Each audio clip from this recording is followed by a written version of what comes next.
నవగ్రహాలు కేవలం ఆకాశంలో తిరిగే గ్రహాలు కాదు, మన జీవితాన్ని నడిపించే దైవశక్తులు. ముందుగా సూర్యుడు. సూర్యుడు ఆత్మకారకుడు, జీవశక్తికి మూలం. ఆరోగ్యం, తేజస్సు, ఆత్మవిశ్వాసం అన్నీ సూర్యుడి అనుగ్రహంతోనే. సూర్యుడు బలంగా ఉంటే మన జీవితం వెలుగుతో నిండుతుంది. తరువాత చంద్రుడు. చంద్రుడు మనస్సుకు అధిపతి. మన భావాలు, ఆలోచనలు, శాంతి, అశాంతి అన్నీ చంద్రుడి ప్రభావమే. చంద్రుడు కృపిస్తే మనస్సు ప్రశాంతంగా ఉంటుంది. ఇప్పుడు కుజుడు. కుజుడు ధైర్యానికి, శక్తికీ ప్రతీక.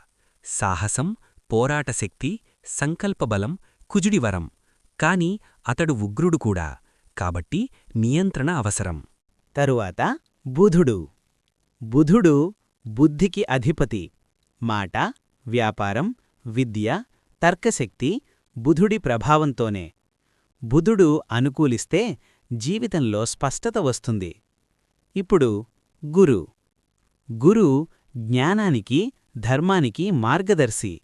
విద్య, వివేకం, ఆశీర్వాదం గురుడి వరం. గురు బలంగా ఉంటే జీవితం సరైన దారిలో నడుస్తుంది. తరువాత శుక్రుడు. శుక్రుడు సుఖాలకు, ఐశ్వర్యానికి అధిపతి. ప్రేమ, కళలు, సౌఖ్యం, విలాసం శుక్రుడి అనుగ్రహం. శుక్రుడు ప్రసన్నుడైతే జీవితం సుఖమయమవుతుంది. ముఖ్యంగా శని. శని కర్మఫలదాత. అతడు శిక్షించడు, మనమే చేసిన కర్మలకు ఫలితం ఇస్తాడు.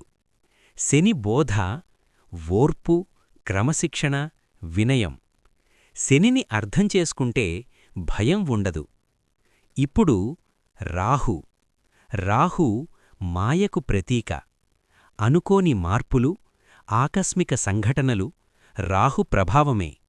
రాహు మనలను పరీక్షించే శక్తి. చివరగా కేతు.